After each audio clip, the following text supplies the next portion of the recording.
Herodotus on the mummification process, from History, Book 2. The following is the way in which they conduct their mourning and their funerals. On the death in any house of a man of consequence, forthwith the women of the family beplaster their heads, and sometimes even their faces, with mud, and then leaving the body indoors, rally forth and wander through the city, with their dress fastened by a band, and their bosom bare, beating themselves as they walk. All the female relations join them, and do the same.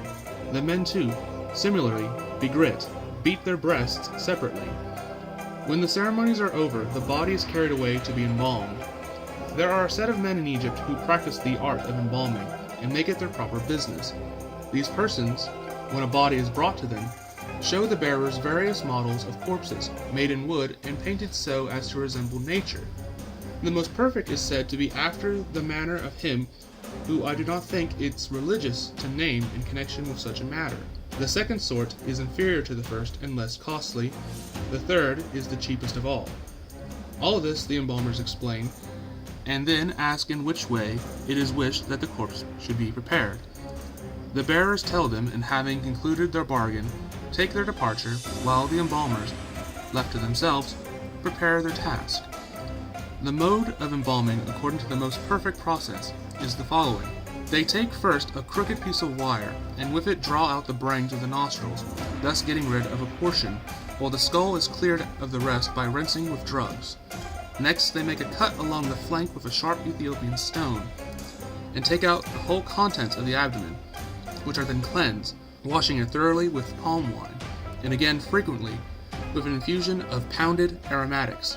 After this, they fill the cavity with the purest bruised myrrh with cassia, and then other sorts of spicery, except frankincense, and sew up the opening. Then the body is placed in natron for 70 days, and covered entirely over.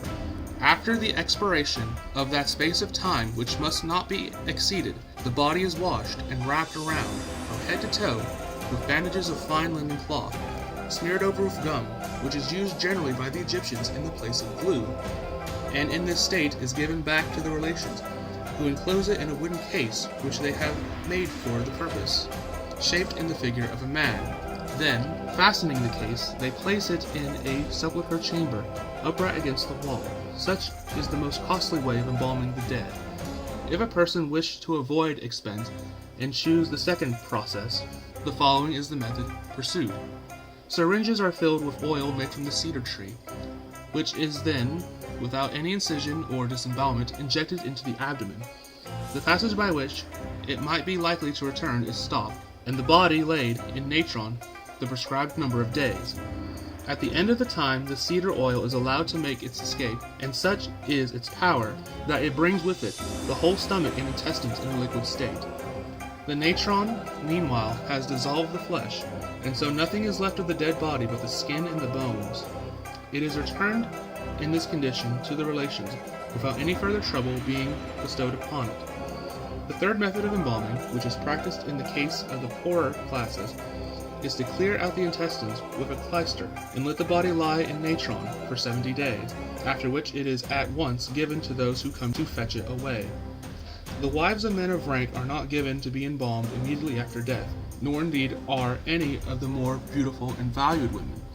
It is not till they have been dead 3 or 4 days they are carried to the embalmers. This is done to prevent indignities from being offered. It is said that once a case of this kind occurred. The man was detected by the information of his fellow workman.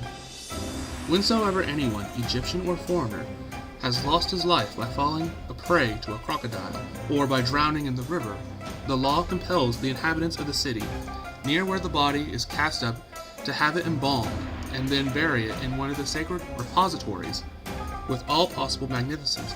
No one may touch the corpse, not even any of the friends or relations, but only the priests of the Nile, who prepare it for burial with their own hands, regarding it as something more than the mere body of a man, and themselves lay it in the tomb.